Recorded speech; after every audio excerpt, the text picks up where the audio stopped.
Hello చక్కరి Bonda. చెప్పు కంకబొండా. Sorry uncle, మీరా? బుజ్జి అనుకున్నా.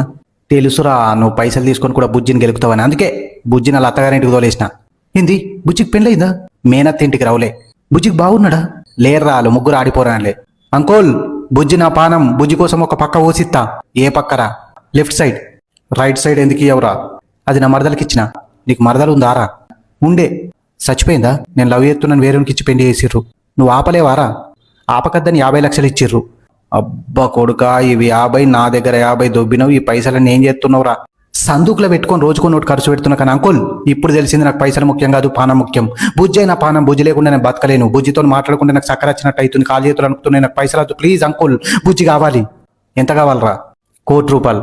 నేను ఇయ్యారా? నా కూతుర్నే ఇత్త, పెళ్లి చేసుకో. అద్దద్దు, గదిని వేసుకుంటే కానీ బతుకు గంట పిచ్చగాడే. రేయ్ నిజం కాక, మొన్న మంగళవారం నాడు లంగ జాకెట్ వేసుకుని మా ఇంటికి వచ్చింది. నేను ఆ రోజు కోడిగుడ్ల కూర వండుకున్నా. 3